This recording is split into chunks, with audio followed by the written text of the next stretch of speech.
And what I think we saw over the last 10 years was that instead of having a lot of substantive debates over facts and data, we started labeling things just, oh, that's misinformation, that's disinformation. That person is a misinformation spreader. Now, as we're entering this artificial intelligence era, it is going to multiply our information channels and the amount of content, a millionfold. And so it's going to be probably even more challenging than the last 10 years have been. Let's say if you had said the Mets are going to win every single day and every single game prior, and you happen to get that one right, you're like a genius. But nobody kind of goes back and says, oh my God, when they were losing 105 to 110 games, you were wrong. But when you're right, everyone's like lauding you and whatnot. How do you reward people and ideas, who got things right more often than not? And how do you demote so-called experts who keep getting things wrong? What has happened with tenure is that it has created a kind of a cloister, a monastery of like-minded co-religionists, and they don't want anybody else coming in who doesn't buy into whatever the topic is. I think the new complacent class is the experts, is the universities, the Tony Fauci's who were there for 40 years and got complacent and in a lot of ways lazy and self-satisfied and cocooned, protected through a bunch of different mechanisms, whether it was tenure or otherwise. I think accountability is very important. If we don't figure out what happened over the last 5 to 10 years and have full accountability for science, data, and yes, the personalities who essentially drove the agenda and in my view made so many large mistakes, then we're not going to do well in the coming era.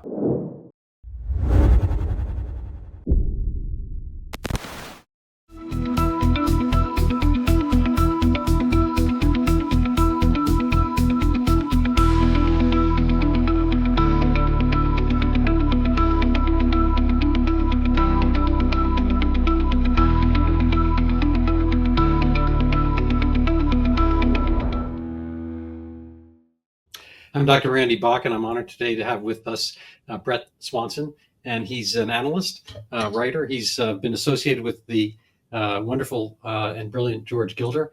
I hope and trust some of the solar glow has managed to help his vitamin D and so forth as it has for mine, the necessary requirement for growth and strengthening bones and whatnot. Bret has written for Brownstone.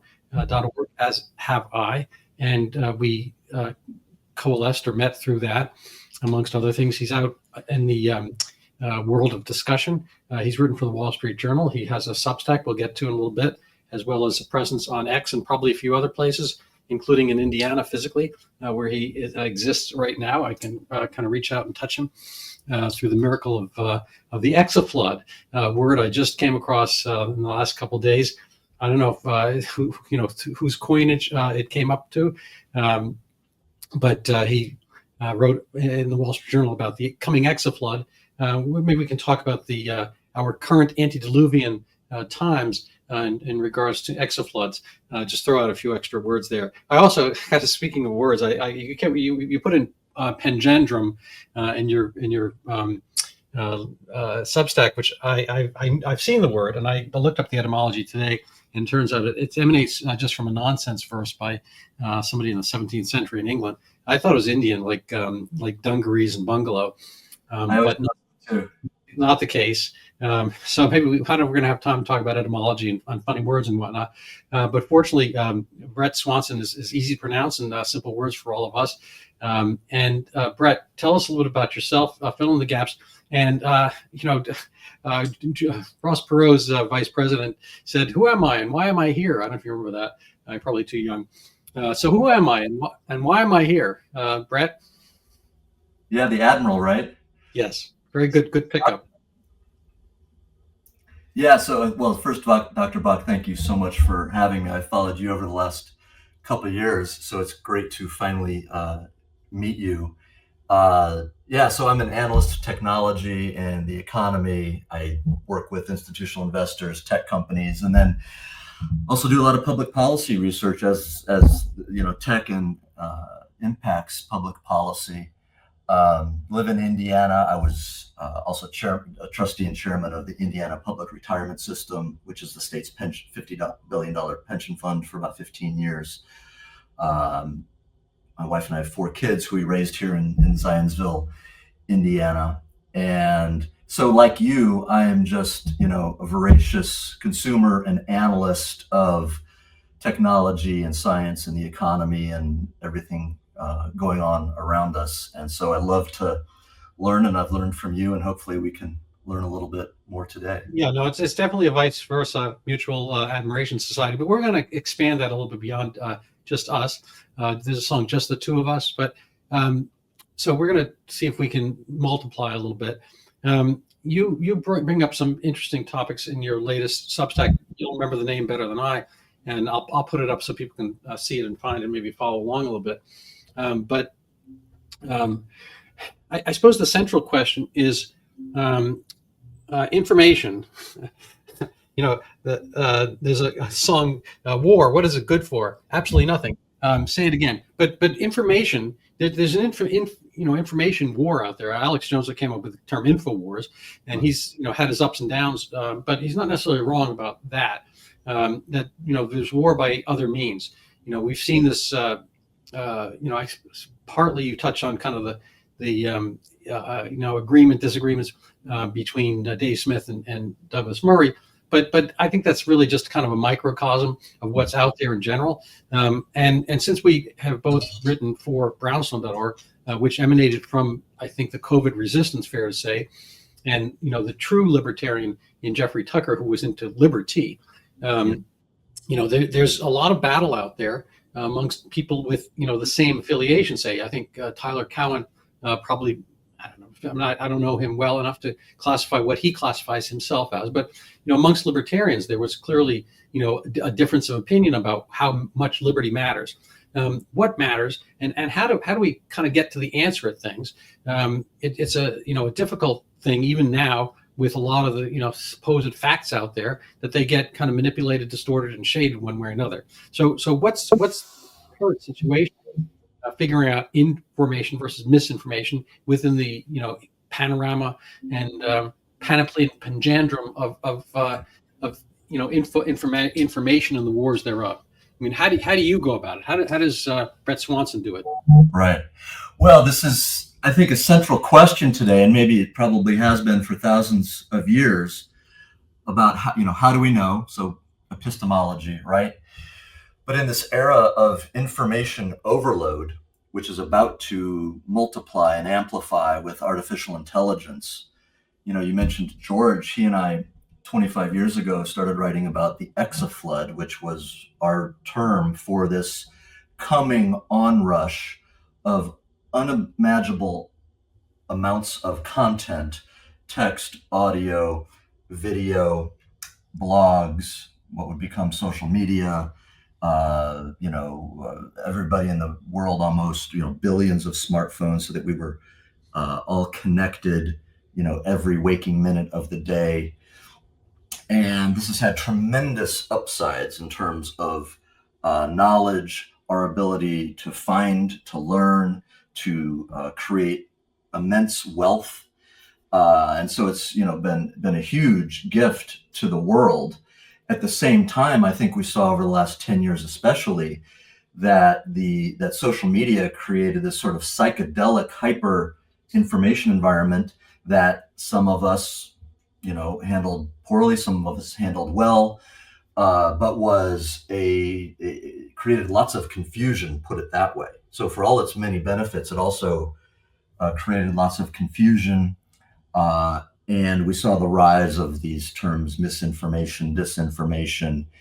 And what I think we saw over the last 10 years was that instead of having a lot of substantive debates over facts and data and values, a lot of people, because this environment was so confusing and difficult to process, we started labeling things just, oh, that's misinformation, that's disinformation.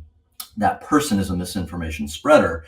And so all of the debates, or many of the debates, shifted away from substance and shifted towards the legitimacy of the person, or the legitimacy of the channel, or the supposed legitimacy of the information itself, and not over substance. And I think this helped lead was one big factor that helped us lead into some very, very big mistakes, mistakes over the last number of years. I think you and I might say the biggest was the whole COVID episode, which contained in it many, many mistakes, some big, some small. And I really think that a failure of our knowledge platforms to accommodate a multiplicity of voices, different types of experts who you always need in an emergent, complex, uncertain situation to stumble our way towards the truth. I think that whether it was old media, social media, government bureaus, existing experts, universities, they actually suppressed many of the voices who turned out to be right, I think, in many, many, many cases. And we would have done a lot better if we'd had a free-flowing discussion. Now, as we're entering this artificial intelligence era, it is going to multiply our information channels and the amount of content, a millionfold. And so while it's going to give us tools to learn and to sort good information from bad information, it is also going to create so much other types of information that it's going to be probably even more challenging than the last 10 years have been. And so my article that came out yesterday on Substack, it was called Outrunning the Complacent Class, was trying to demonstrate, to show specifically how many of the existing experts did not follow the scientific method, did not adhere to our basic Western values, which support free speech. And that led them into many, many, many substantive mistakes, which they hold to this day. And by showing this, I'm hoping that we can have a more fruitful discussion among all of us about how we build better knowledge institutions for the coming era, whether that is in universities, think tanks, governments, online, on our different technology platforms, and how we can sort of recommit to free speech for this new era. So that's what, and of course, those knowledge platforms are so crucial because they allow us to grapple with every other issue. And that's sort of why I think it's sort of the meta issue of our time, maybe of all time.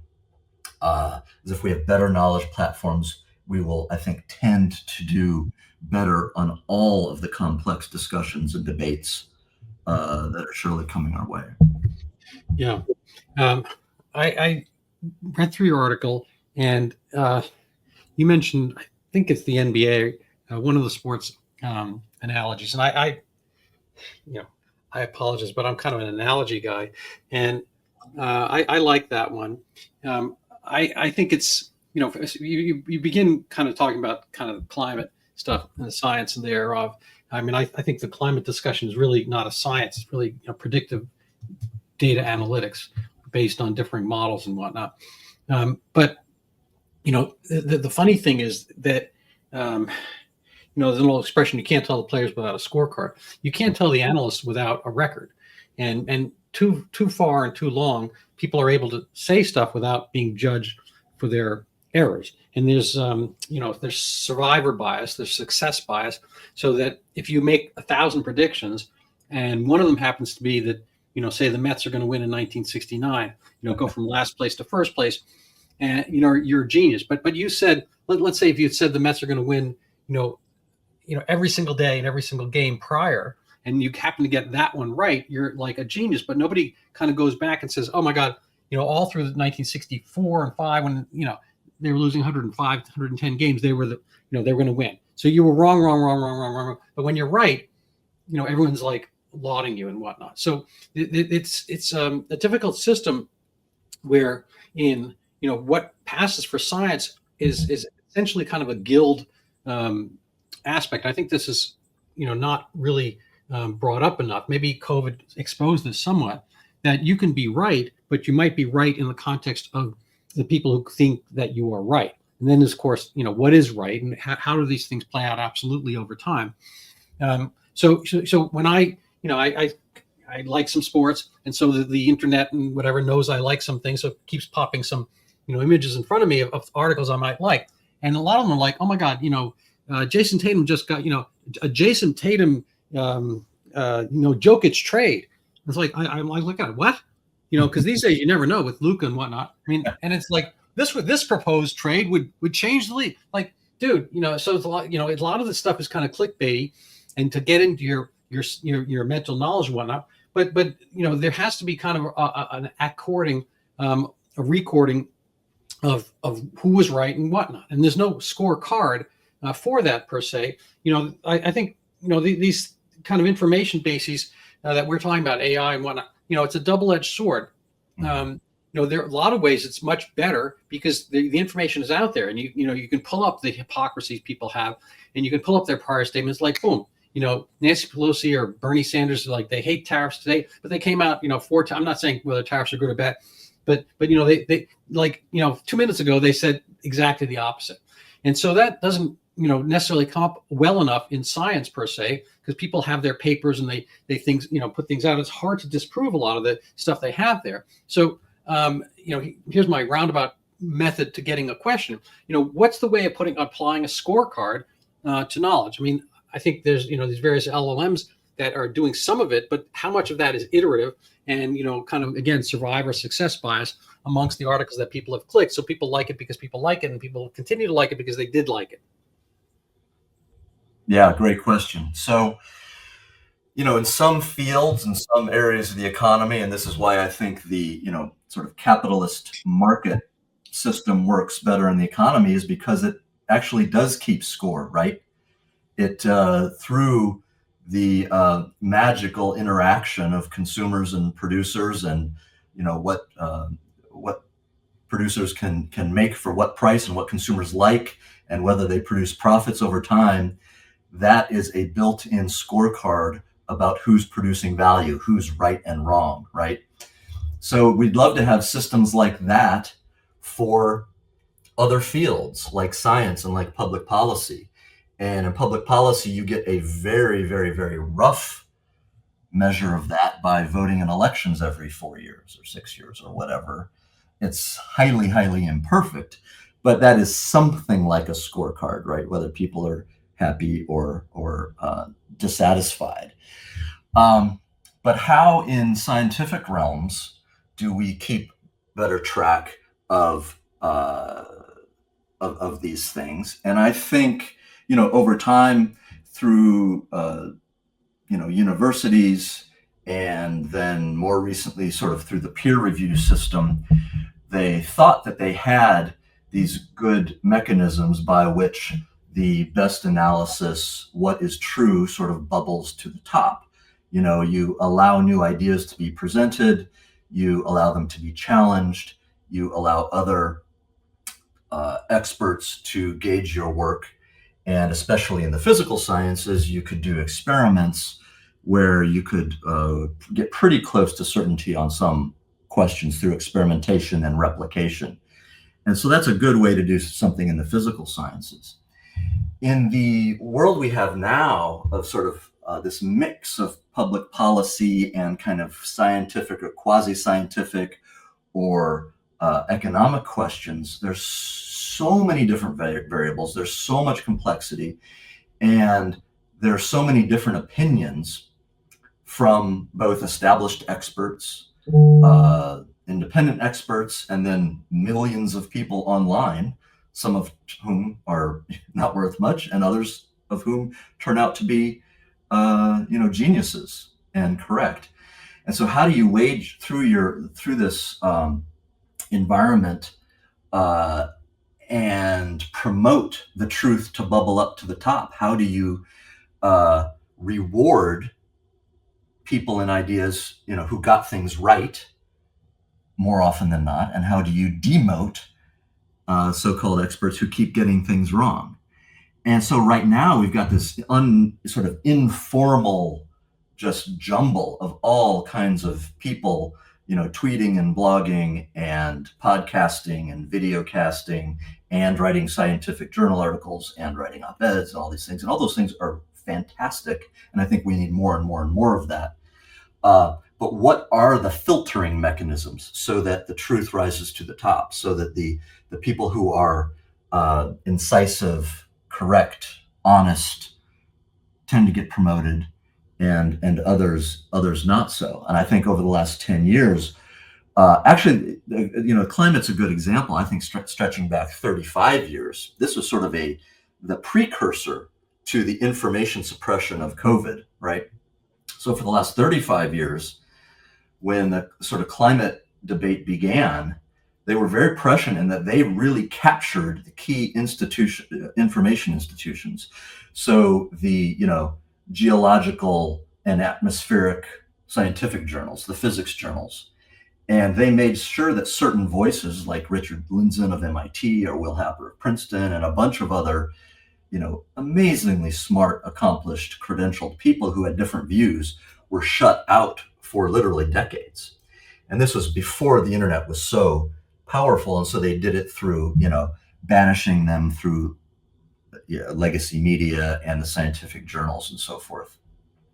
Now we get to COVID, and they sort of, in my view, ran that playbook to a T, but now, supercharged with digital tools.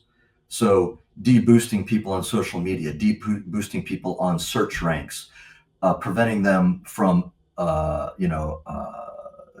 erasing their accounts, blocking them from being able to post YouTube videos, et cetera, et cetera, et cetera. And the one thing that I think was a huge saving grace, and we're doing it right now during COVID, is that they never really figured out how to block podcasts, right? And so as the people who I think got so much right during COVID, whether it was all our friends at Brownstone, Robert Malone, Ryan Cole, Bret Weinstein, and a bunch of other friends, they got the word out through podcasts. And what were they doing a lot on these podcasts? They were reading, published peer-reviewed papers that weren't being covered in the mainstream media. But now there's this this fear, because they weren't able to squash the podcast during this last era, that we need to find new ways to suppress podcasts or make sure that they don't have the wrong guests on and so forth. And so, that's not a formula for how we go forward. I think there's not going to be any one institution or technology that is going to cement our, effective knowledge scorecards for the coming decades. I think it's going to be a dynamic system where hopefully we try to rebuild and improve some institutions that are broken, like universities, like the media.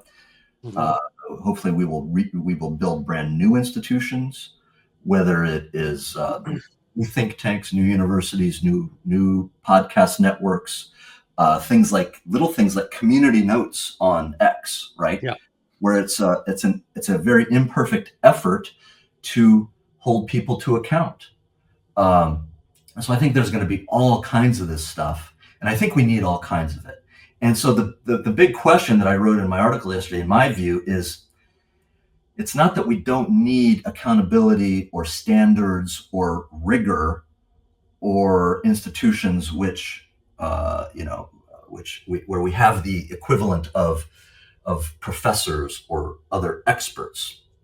It's that at what layer of the information stack do we allow the discussion and the judgments and the editorial judgments to be made? And I think in the last 10 years, we were making those judgments too high up in the stack with mm-hmm. censorship and capture of scientific journals and so forth. And so all of these tools are important. It's just, I think we need to embrace, the exaflood, the coming era of AI, and that more information is almost always better than less information. Yeah. I'm going to get back to sports here and an analogy, obviously. So whatever sport you like, but let's try baseball. How long would you stay as a major league pitcher if your or hitter if your averages were as poor as Dr. Fauci's?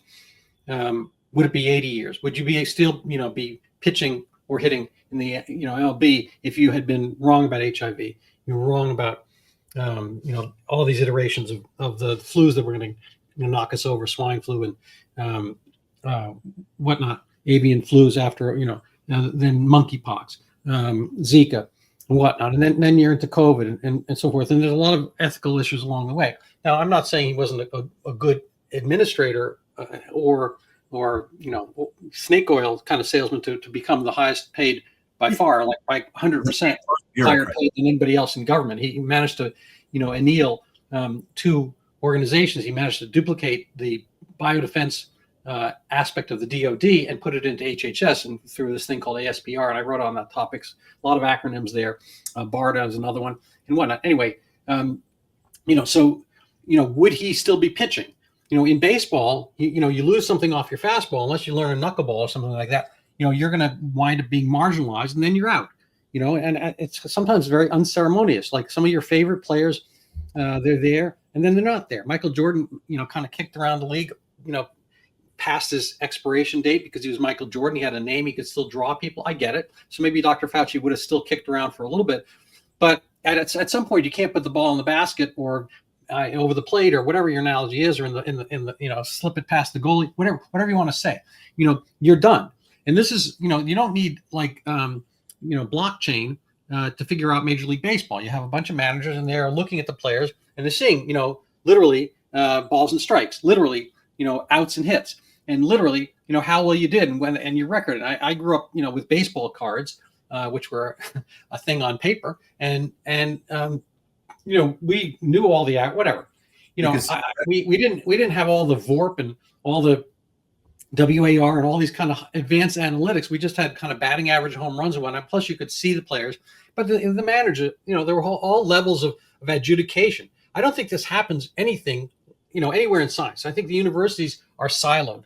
And again, I use the term guild. I think most of these things have turned into guilds. I went to college back in the Paleozoic, and I heard about, I didn't know what tenure was before I got there. And I heard about tenure. It's like, and I heard it from the professors themselves. This gives us the ability to do academic freedom. We can say whatever we want. We're not worried about being fired. But since then, I've actually hung out with professors and been to dinner parties and whatnot. And if you get them, after a couple martinis or whatever, they'll say, well, what has happened with tenure is that it has created a kind of a cloister, a monastery of like-minded co-religionists, and they don't want anybody else coming in who doesn't buy into whatever the topic is. And because of the way things parse out, more adventurous people, probably, more kind of conservative, wind up in business, and the ones who like groups wind up in the university. It just happens to be, it's axiomatic, they're left of center. So what you've wound up with is throughout the universities left of center, and it's filtered through the sciences and whatnot, and climate or whatever it happens to be. You can look at the American Journal of Public Health, which is kind of a lark for me. They're not really talking about general public health. They're talking about social engineering, one type or another, over and over again, and how to make the world better for LGBTQ, whatever. How to do this? All the public health stuff has a political bias, as probably does all the other stuff. We're seeing all the kind of turbocharged USAID money and the analogs throughout the government that were just kind of like pouring money into the kind of cause they like for whatever reason. And they're able to have the bigger voice and amplified and whatnot. And it creates, kind of figuratively, almost literally an echo chamber of ideas. And you have to break that. So, you can, start an ancillary sports league. It's very, very difficult. One league after another goes up against the NFL. The AFL worked, the L at the time, and now it's the AFC. But beyond that, the XFL, all these other leagues, they fail. And so I think you have to kind of work on having an adjudication system as such as in sports. And you have to work out, working on your own league. I don't know how to do that. I don't know if you have any thoughts about that. Yeah, well, you're describing the sort of university system, and Tyler Cowen, an economist at George Mason and runs the blog Marginal Revolution, which is a terrific, information hub for the last probably 20 years, and who I admire in many ways. He wrote a book called The Complacent Class about how Americans had become lazy and self-satisfied, to put it bluntly, and that we needed more ambition in our society in all sorts of different ways. It was about how people weren't as mobile anymore, moving for different jobs and so forth. We'd lost dynamism in our society. And I think there was a lot to that book. But I titled my article yesterday, Outrunning the Complacent Class. I think the new complacent class is the experts, is the universities, is the Tony Fauci's who were there for 40 years and got complacent and in a lot of ways lazy and self-satisfied and cocooned, protected through a bunch of different mechanisms, whether it was tenure or otherwise.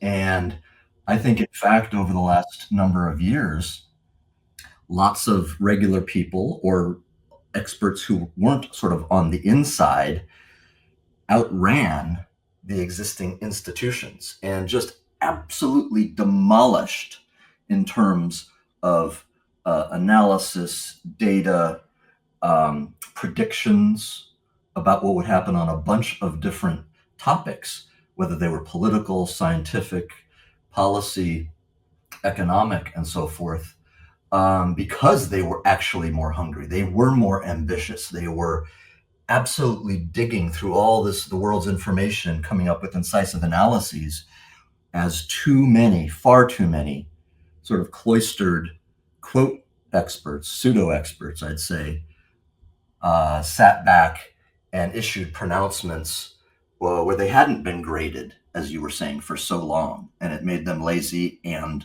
very, very, very wrong, in my opinion. Yeah, so I'm going to just pop up Tyler Cowen's latest article.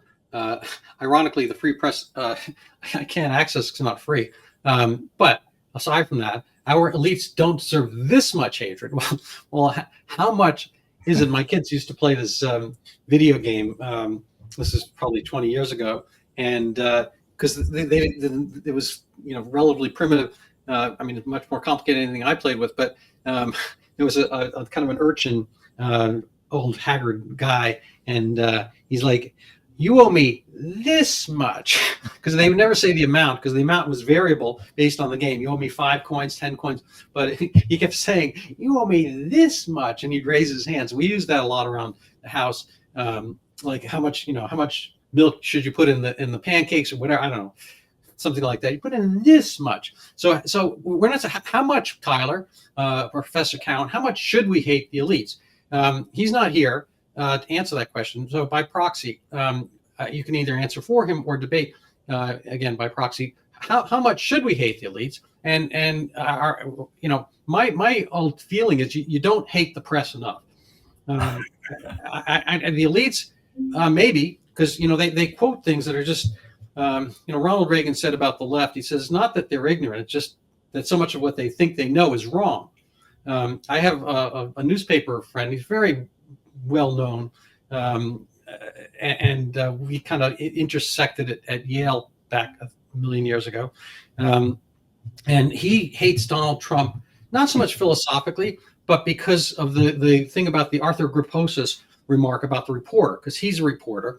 And it's like, oh my God, how could he insult the guys? And if you actually look back, I use the very same Google fingers. You can see that was like a foofery. That was a panjandrum. It was a mockery of a dissemblance of a lie, that Trump had been doing that kind of motion independently. There was a little science of that thing, and he had no idea who this reporter was. And so they wait for that, for kind of the line, the clock to line up, like the Michael Ferguson thing. The BLM had been waiting for something like that, and when the right thing comes along, like, oh, boom, the clock strikes midnight, and they're off to the races, and whatnot. That's a horrible thing. They keep waiting for the right one. You can see how many wrong ones they had over the years. Those are the ones that disappear. But I apologize. I kind of went through my own little wormhole here. But how much should we hate? And how do we kind of do the reconciliation? Mandela had his reconciliation, hearings or whatever. And they didn't put people away. Who gets to be put away? What's the right response when we have been, kind of, what's the polite word for screwed? Yeah. Well, I think accountability is very important. If we don't figure out what happened over the last 5 to 10 years and have full accountability for science, data, and yes, the personalities who essentially drove the agenda and, in my view, made so many large mistakes, then we're not going to do well in the coming era at all. And we may do far, far, far worse. Like I said, we need accountability to improve our knowledge platforms that are going to allow us to make good decisions in the future. And you can see now in this Tyler Cowen article and in a bunch of other places, the experts are sort of in this tactical retreat, I call it, where they admit that, yes, some mistakes were made right in the passive voice, or maybe they'll even say, oh, we closed schools for a little bit too long. Maybe they should have opened earlier. So it's very sort of tactical, small admissions. But Tyler Cowen himself said in this article, but overall, the experts actually performed really well. You just may not want to admit it. And so you see this tactical retreat. They're trying to hang on to their positions of authority. But as Martin Gurry, said in his great book, The Revolt of the Public, we really do have this crisis of authority. And that's, I think, because the existing authorities got lazy, complacent, and the internet, where millions of very, very, very smart people are constantly trying to figure things out, even in the specialty fields of these experts. This is a giant threat to their expertise, to their position, and they're not handling it well. And so they're trying to find ways to keep the same systems in place, keep the same authority systems in place, keep their own positions in place, and refuse to admit error in far too many cases. Tyler Cowen said in his article, one of the things he thinks is important is that people admit when they're wrong. But among all his many, in my view, mistakes during the COVID era, he's not really admitting, and he's in fact amplifying cases where I think he was wrong.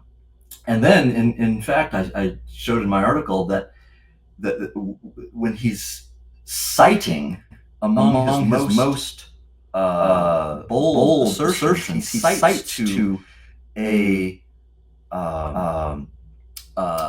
little AI search on the AI tool Perplexity, and it pops up five different citations. The number one citation of which was perhaps the most bogus paper of the entire era, and that's his site or his biggest assertion.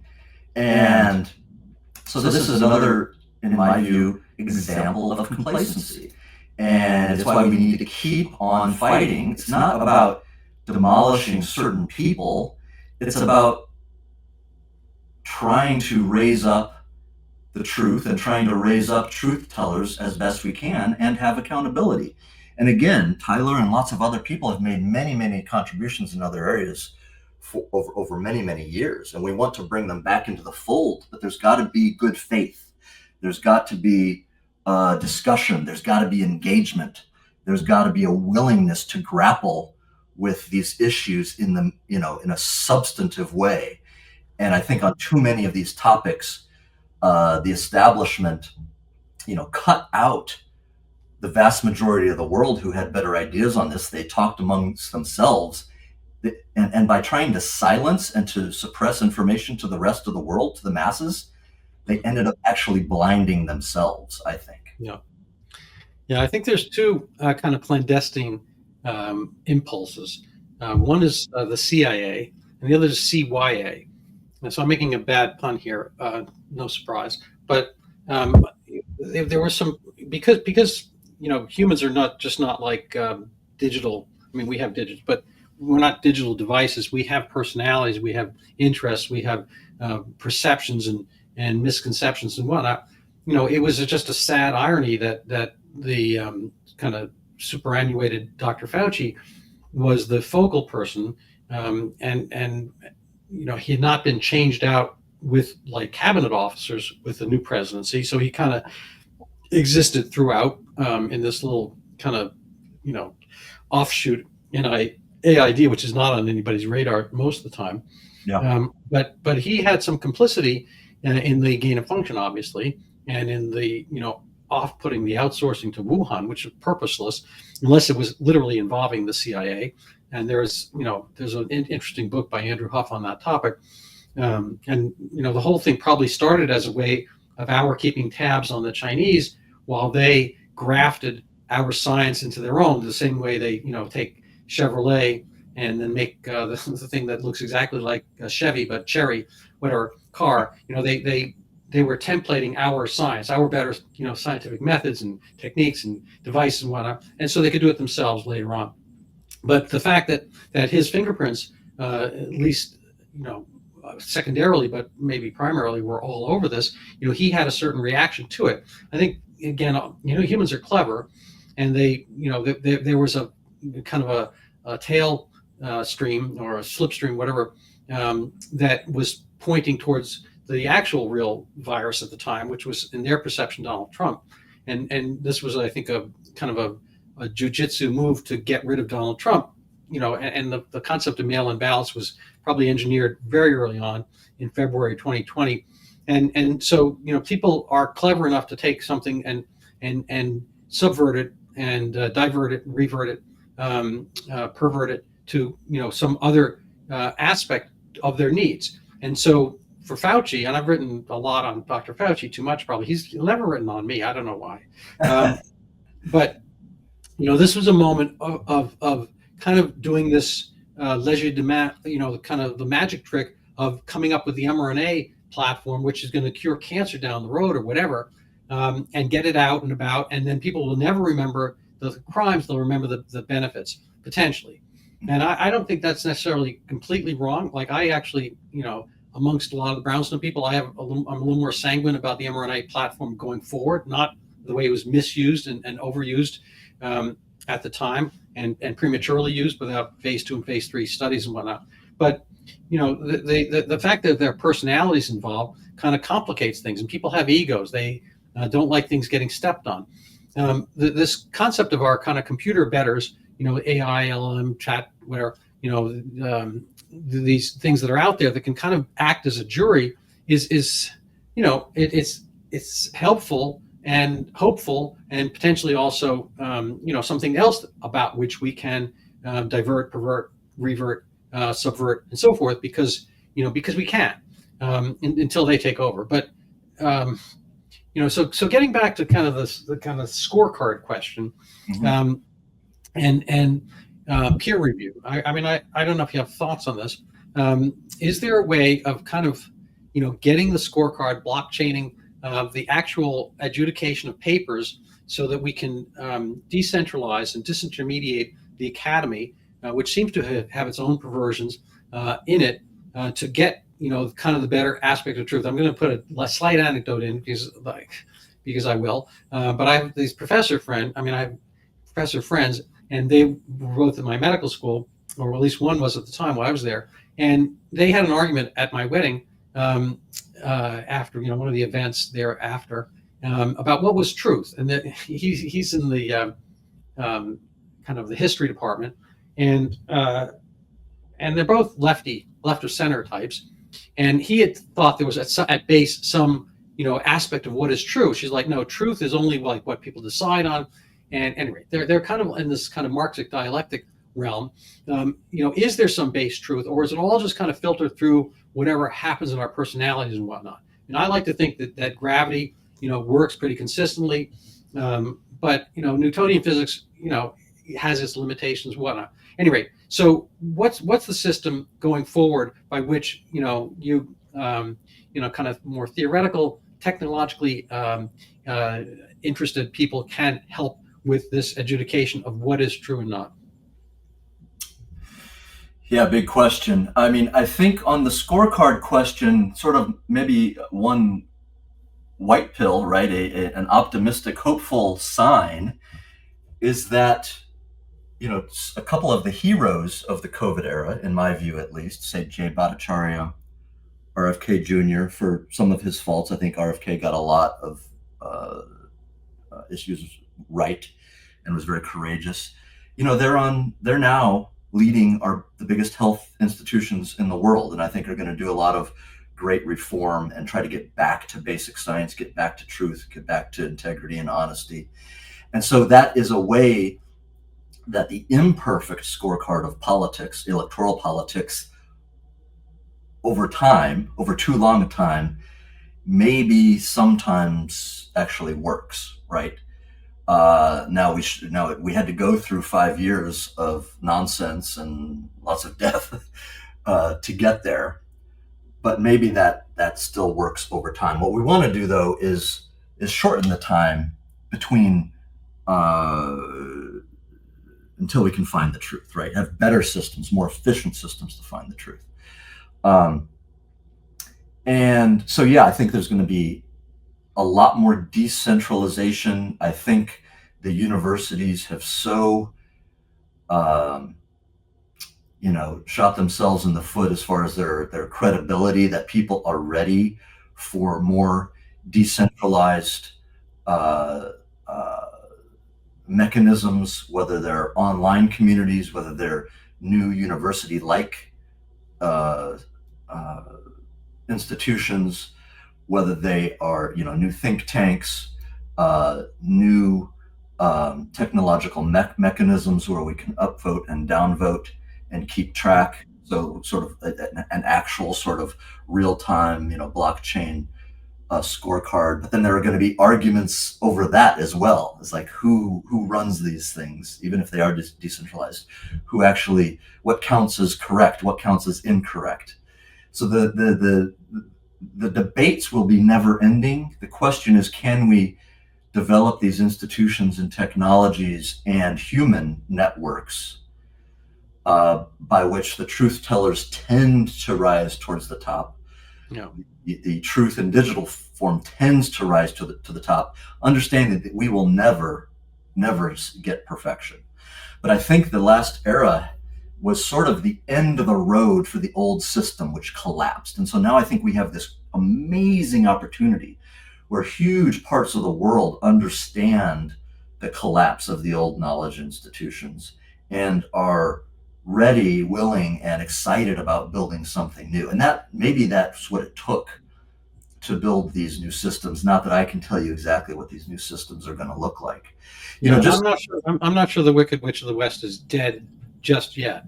Who was it? Twain said the news of my death are premature. I think there's a lot of kick left there.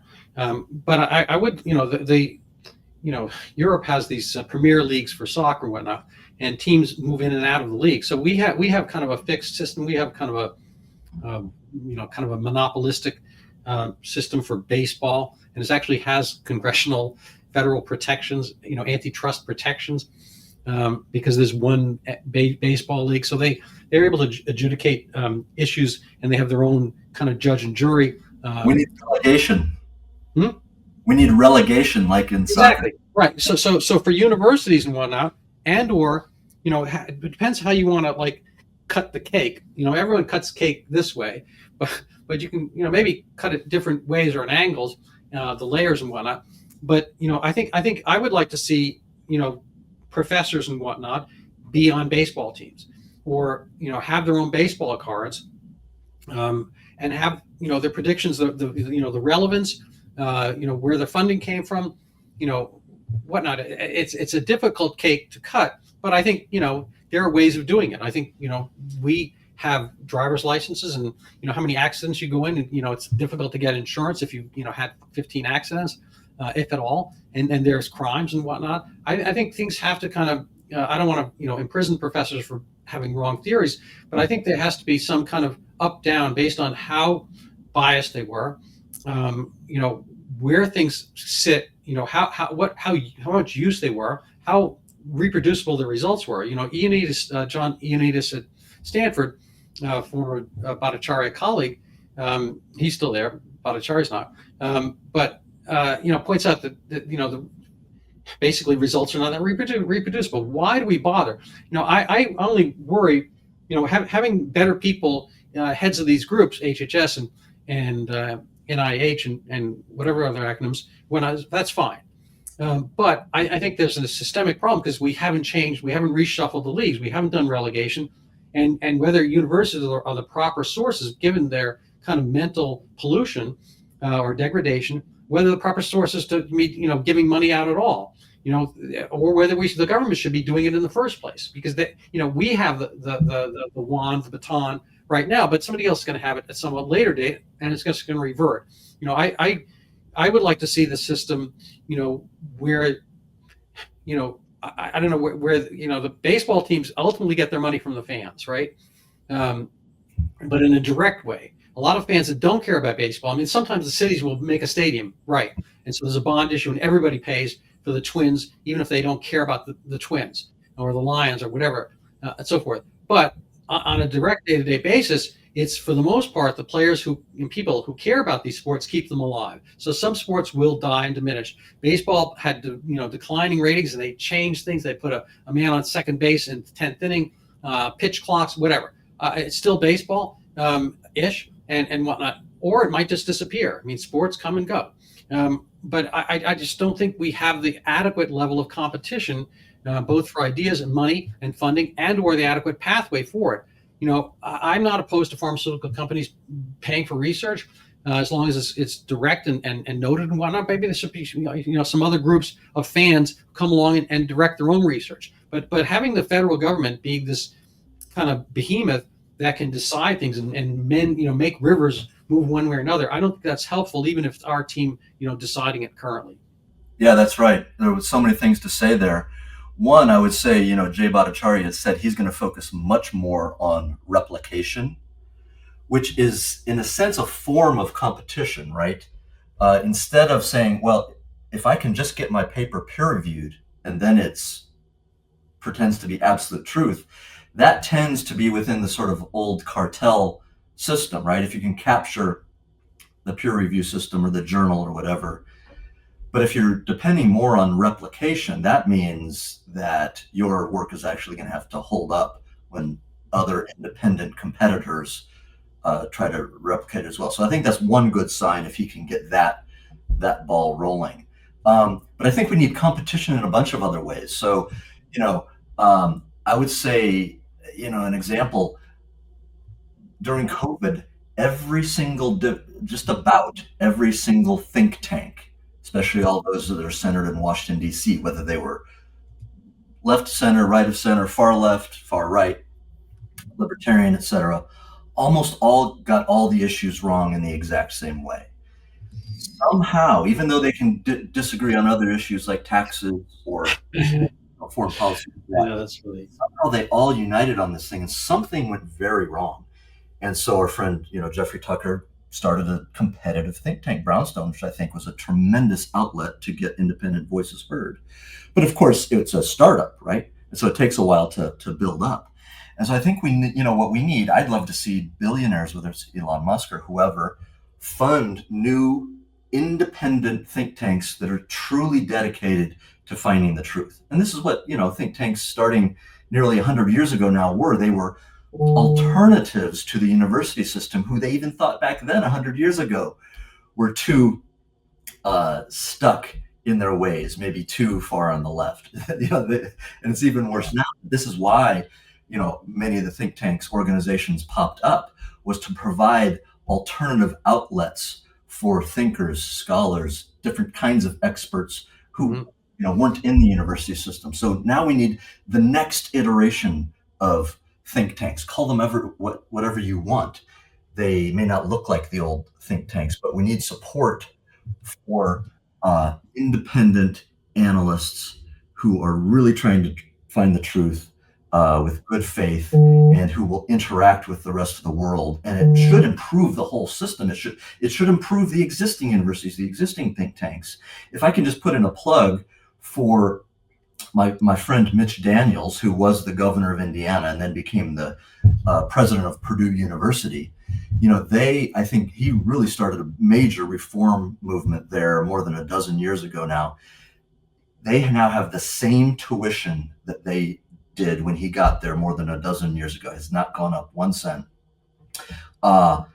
He's sort of, a huge number of reforms across the university, but also to his credit, during that first spring of COVID, I and a couple friends, performed the data analysis, which allowed him to become the first major university president to announce that they were reopening. And this was, we did the analysis in April that spring. It was already obvious, right? And I think he announced it in the Washington Post in May. And so, again, this is not to be Pollyannish. I think we've got a long way to go to hold these institutions accountable, to keep criticizing them with the hope that they can reform, maybe. But it is to say that there are a couple, there are seedlings, right? And now you're seeing lots and lots of other colleges and universities majorly discount their wildly bloated tuitions. Absolutely. Well, that's all to the positive.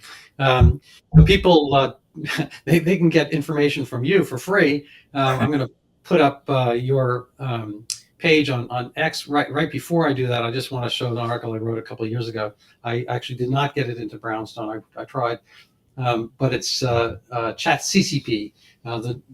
This is a couple of years ago, but it's my assessment. I tried to get Chat GPT, which had no real competition at the time in the public market, to talk about vaccines and whatnot, and it basically wouldn't.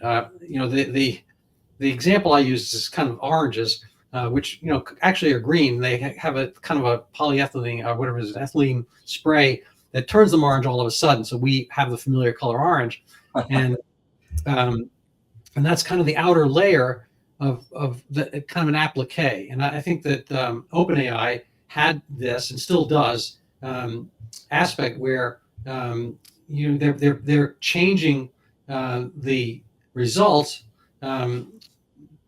based on in this case is a kind of a Dr. Fauci selling you the book Brooklyn Bridge, his home turf. So they're selling you a bill of goods based on what they want. So they're changing it. So we always have to be very careful about our sources. And I actually predicted that Elon Musk would make up another Converse LLM. So you can give me credit for Grok. Yeah. I'm just joking. But anyway, people can find you on X, for instance, at JBSAY, say. And I think I have your Substack here as well. So this is Infoneme, like Phenomena, going through it by Bret Swanson. But they go to X, they can find this as well. And and then lastly, little kind of personal plug here. But if they want to help support my podcast efforts, they can go buy my book. It's called Overturning Zika, the pandemic that never was. Nothing to do with anything here, except peripherally that it shows how bad the science is. And still, nobody's made any reconciliation, reformulation, retraction, or revision, or revisit, or whatever of over Zika, which has not returned despite all the horrible claims, horrible in the sense of dire and drastic and Chicken Little kind of stuff back in 2015, 2016. And it hasn't come back, and nobody's explained why except for moi, and I'm going to take credit for that. So it's nice if they buy the book, even better if they read it. And we're going to kind of have to leave it there. Thank you so much, Bret, for being on the show. Any last words? No, thank you, Doctor. It's just great to finally meet you. I appreciate the time, and we could go on for hours, and I hope we have a chance to talk another time. I appreciate that. So thank you so much, everybody, and follow Bret and learn. Thank you.